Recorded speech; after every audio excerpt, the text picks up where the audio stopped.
Mike Hopkins is also the owner of All That's Metal. So I know we talked in the off season and told you what the idea was that Tom had, and asked if you might want to jump in and kind of help us out a little bit with it. And here we are. Tell us a little bit about that.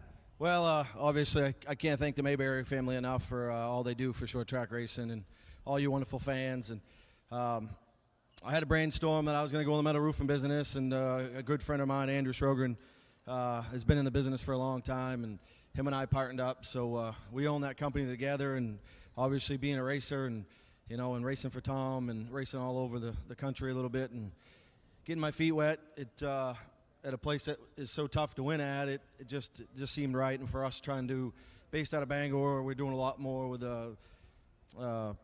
just some people down this way doing business, so we figured it was a good advertisement thing as well as it fit for Tom's race. And again, I can't thank Mr. Mayberry and Mikey for all they do for letting us come on board, and hopefully it works out, and hopefully we talk to you after the race. But we got some short run speed. I don't know, there's a few good guys, and you got this old timer to my left here that you never count him out, so it's always a pleasure racing with him. And again, it's great to see all you folks, and if anybody's in the need for metal roofing or siding, please look us up. We'd appreciate it.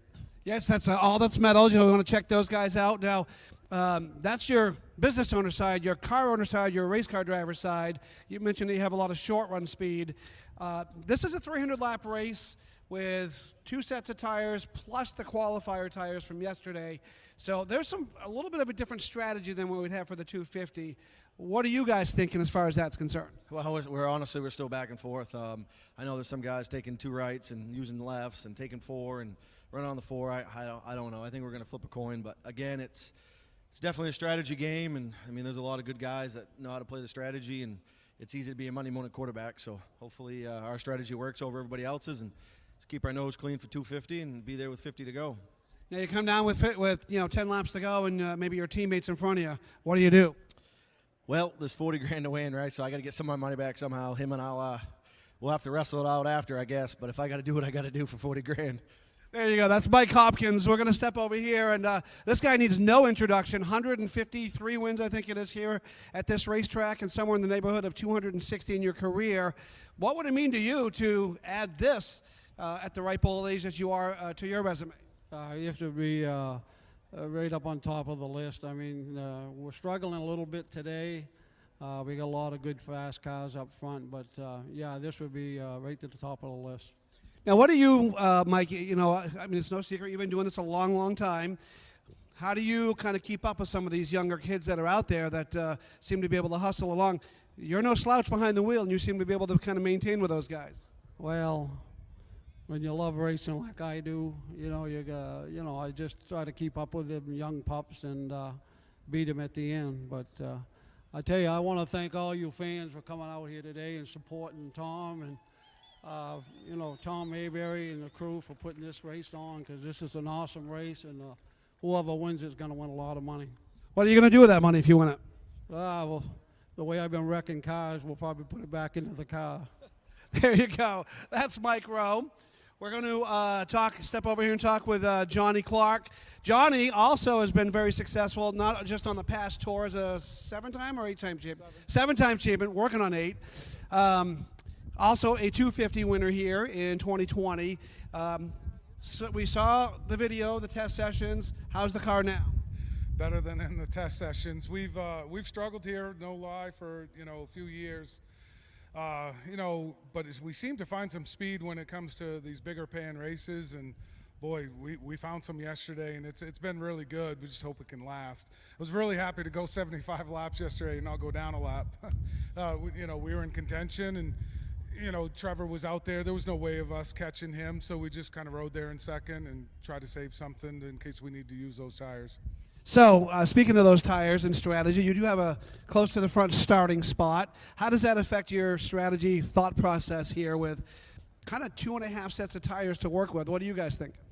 Well, you'll have to see what color the tires are when we roll out. But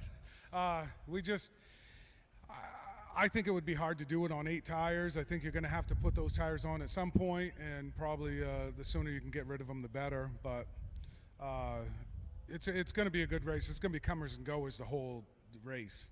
you know, right? Because we don't know who's going to have the new tires in the beginning, and it's going to be an excellent race. It's definitely a different strategy than just a normal 250. It certainly is that extra set of tires, or half tires, as you want to call it, or two, or whatever you end up doing, certainly adds a little twist. And I think we're all hoping that we get to do this again next year. If we do, and you don't win it today, what's your thoughts on next year about something like this? Oh, I think it's excellent. I wish that more cars had showed up and supported it, but we got a full field, or more than a full field, so we're good there. And it looks like the crowd's starting to fill in, so it's good. I hope they get to see a good show tonight. There you go. That's Johnny Clark, everybody. I want to thank you guys for your time.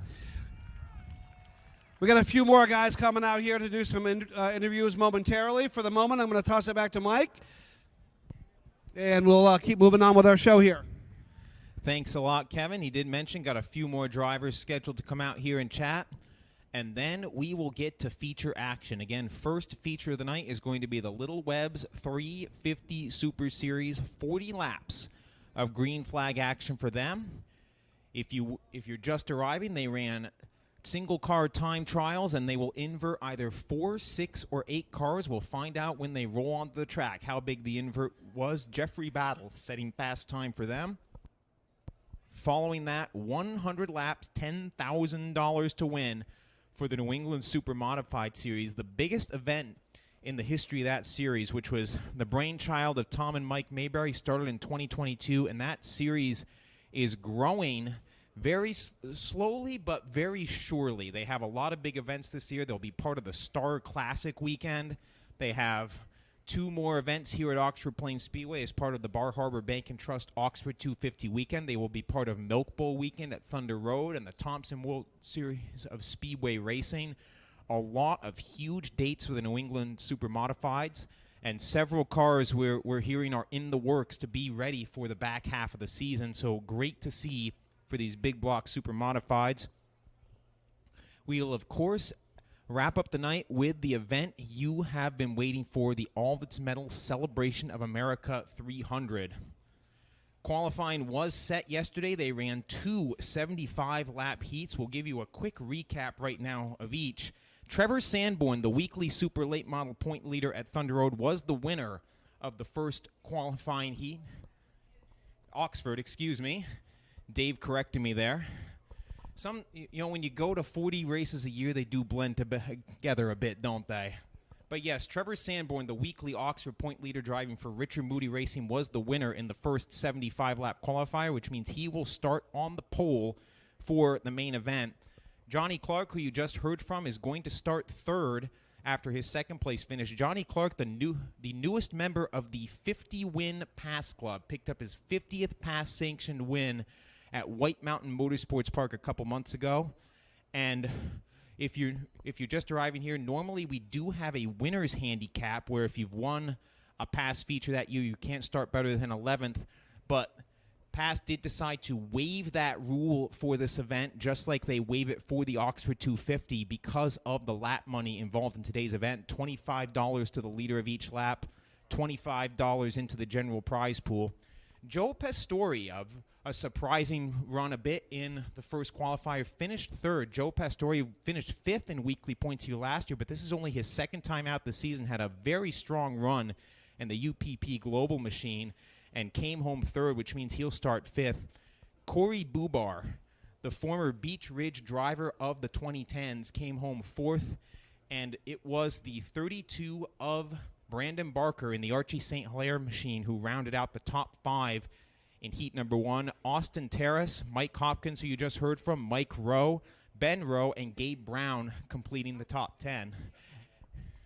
And we are now going to head down trackside where Kevin Varney has caught up with the one and only Bentley Warren.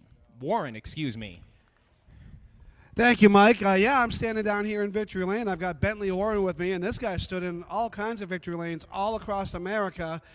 For those that don't know who Bentley is, well, where you been? For one thing, this guy's a legend, and he has got all kinds of interests. Have been raced all over the United States, coast to coast, including the Indy 500. Bentley, what are your thoughts about the All That's Metal 300? We want to talk about that, and we also want to talk about the 100-lap Supermod race here, too. So kind of want to get your opinion on the 300, and then from there. Well, I'm really anxious to see the 300. I watched the 250 last year, and I watched the heats and the practice today and yesterday, and it's going to be a heck of a race, I think, for the fans, the 300 lap.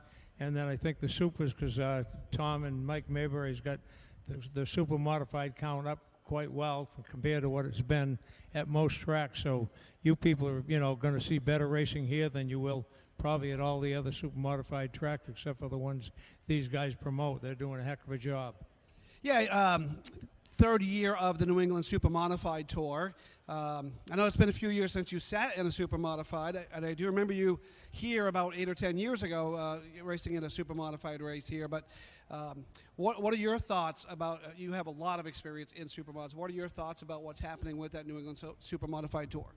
Well, if the super modifieds are going to stay alive, this is the only way they're going to stay alive. And I think Tom has a great idea, and Mike and all the participants in the big block supers having it the way they're doing it with the crate motors and getting them all together, and then having purses like this really brings a lot of people out of the woodwork. Now, for 10 grand to win, can we get you in one? Yeah, 20 years ago. All right, one last question. Going back to the 300 itself, we won't tell anybody, but who's your predictor? Who do you think is going to win? Well, I like Peter Pettit's car. I was watching him, and he really seems very, very steady. And the driver seems to be a heck of a shoe. And he just is a calculated driver, and the car seems to be very good. So I kind of would like to see him win. He's kind of a neighbor and all that, so it'd be cool. There you go. We're talking about Joey Dwyron. We got another legend over here. Russ, step on over. This is Russ Wood. Russ Wood is another guy that's been around super modified racing for, geez, I don't know how many years? A lot. A lot, but Approaching 40. Almost 40 years in a super modified. What are your thoughts as to how the New England Super Modified Tour is starting to come together in year 3? It seems to be flourishing and blooming now. Yeah, no, I think it's really, this could be the takeoff year, and I really appreciate Tom doing this. Otherwise, we wouldn't have super modifieds in New England. And I mean, this year we got 15 cars. There was 2 other cars that were going to make it this weekend, and they didn't. So the car counts are pretty decent, and I think the future looks good. And I mean, I love super modifieds, and hopefully all you guys do too. I think they're just awesome race cars, exciting to watch, and hopefully we have a good show today. So you've been doing this for a long time. Looking pretty racy. You just won your heat race. Arguably, you went by probably you could argue the top super modified driver or top driver in the Northeast when it comes to open wheel stuff. And you drove right on by him with a couple laps to go like you were stopped. So how you feeling about your chances? I like to be optimistic, but John was playing with us. He was saving tires, and we weren't really pushing it either. But we were kind of messing around there, and I just had to try to, get by him just for the heck of it. But he is not the best super modified in the Northeast in the country, if you ask me. The car's phenomenal, and John is just so intense about everything. He's the guy to beat in super modifieds, period. And, it's really cool to have him here, and he raises the bar for all of us. And he's the guy to chase. Don't let nobody kid you. And it's a long race, though. Tire management's going to be something today. It was pretty rough on our right rears, and we'll be slipping and sliding in the end, so there'll have to be a little bit of pacing yourself. So there's a lot of horsepower in these motors. What's it like to be slipping and sliding with 15 laps to go and you're trying to chase down the leader? It's a lot of, this track takes a lot of driver management. The driver comes into play here. Normally we can just floor it and let off and just drive the thing, but here you got to think about things, and we're running half throttle, 3/4 throttle here. We can't really get on it. It's a tough track. You push a little, you loose a little. Definitely, it's going to be interesting. Definitely a driver's track, and whoever manages their tires the best, I think, will be the winner in the end. Now you won one here last year, so I think we gotta put your hat in the ring as a definite possibility tonight. Obviously, John, the winner last night. Who else is on your radar as a contender in this race? Yeah, that's you got six cars. That's a tough one. Everybody here is pretty good. You got Bobby Timmons, Matt Swanson, Danny Bose, Rob Summit. Everybody here is pretty good. Jonathan's above all of us, if you ask me, and. It's a long race. A lot of stuff can happen. Again, tires are going to be the thing. Whoever's got tires in the end is going to win this race. So we all have a shot. I would say the favorite's John, but the rest of us are all second chance. There you go. That's Russ Wood, everybody. And we're going to step over here and talk with Dan Bose. Dan, you are the reigning champion of the New England Super Modified Series. Only the second race. Mother Nature hasn't really played very nice with us this year. Not a huge secret. Oxford has been a little bit of an Achilles heel for you. So what has your team done in the offseason and in the spring here to try to make Oxford a little better? Oxford's almost half that series now, so you got to be better if you're going to win that championship. Tell us about that. Scratched our heads a lot. Thankfully, I have Brian Allegresso in my corner, and he has years and years and years of notes. And according to him, he's never run well here, but he's got some seconds, and he has some good runs. And he's also got notes for longer races. And we knew this race was going to be, a big one on our schedule this year. So we still haven't found a lot of speed in our car, but what we're really trying to find is longevity. Get the tires to last. In our notes from last year, we could run okay. I think we won a couple of heat races, so we had a little bit of speed, but that speed would go away in 10 laps, and I would drop over a second in speed or lap time, from the heat into the feature by the end of the feature. So what we really focused on was, okay, well, maybe if we're not right, running up front time-wise, not got the speed, but if we don't drop off so tremendously, maybe we can have something towards the end of these races. And I consider myself a real patient driver. I don't panic too much if I start to slip back a little, especially a long race like today. You got to stay on the lead lap, of course, and with McKennedy, he's wild. He's obsessive over his race cars, and the way he runs shows. Everything is just so with his cars. So he's going to be very tough, but we can't really worry about maintaining speed with him, right from the green. We just got to keep the tires on it, not panic. And I got to do what I can out there to just, take it easy, not slip the rear tires, and just try to be within distance, I guess, and hopefully we don't get too far behind. So Oxford is a different discipline from a lot of the tracks that you might have grown up racing on or accustomed to in New Hampshire, Vermont, southern New England, and all that. A lot of high bank tracks, a little bit easier. Maybe easier isn't the right term, but a different discipline, a little more aggressive. Oxford, you got to be a little more finesse, I guess, might be the term. But it's hard to imagine finesse in something with that much horsepower. So Russ mentioned you guys aren't using the whole throttle. What do you do as a driver? There's no, for those that don't know, there's no spotters, there's no mirrors. How do you maintain that pace? Well, one thing we did was we messed with the throttle, the amount of throw it has and how fast it turns on the power and brings the RPM up. We spent some time to just give me as much control over that as possible, and we've actually made it kind of uncomfortable for me to get full throttle. It sounds kind of funny, but in a race car driver, you always just have that tendency to make it, eventually by the end of the straightaway, get the pedal to the floor. And we actually kind of did a weird thing where we made the pedal go so flat that it's uncomfortable to do, so I don't have that tendency to just get it right down. Where I'm usually full throttle now, we're about 3/4 throttle, so, as far as where that pedal ends up. So we did something like that for me just to, sometimes as drivers we get these habits and it's so hard to, we kind of have to trick ourselves into what we want ourselves to do. So we played with that, and like Russ said, in the heat race you could go full throttle, but you almost even there don't want to. Even if the car's not spinning the tires, it's just not good to put that much power through them. So 3/4 throttle max, and I bet when this race starts we're all going to be maybe half throttle and just clicking off the laps. And the main thing is just to keep yourself calm and not try to race anybody, really. Race yourself in the track. If somebody gets racy up beside you, you might want to just let them go depending on the circumstances, and hope they back up to you a little bit later. So it's really, I think it's big time, in the driver's head. We got to just keep ourselves calm and keep reminding ourselves of how many laps we got to go, and, go when you have to, which you hope in the first 50 you don't really have to go anywhere at all. You just kind of ride around and just maintain. So that's kind of my plan, is just to try to keep calm. There you go. So faster or slower. That's Dan Bose, everybody, former reigning champion of the New England Super Modifieds. We're going to let these guys get back out because they have a 100-lap feature to prepare for. Jason's going to take them back out, and I think he's got somebody else that we're going to talk to right up here. For those that don't know, you'd be hiding under a rock, I guess. This is Daniel Hemric. You see him every Sunday. Let's have a nice round of applause. Driver of the Colleague Racing number 31 car, former Xfinity champion. Daniel, I was here in 04, sitting right over there, watching you when you came out for the Oxford 250, driving the number 04 car. Super fast car, I remember that. Well, how was it different from 10, 15 years ago? I mean, I am getting older, but I think it was 14, not quite 04. But, man, don't put an extra 10 years on me. I got the number and the year confused. That's all right. How you guys doing out there? Y'all having fun? Enjoy yourself?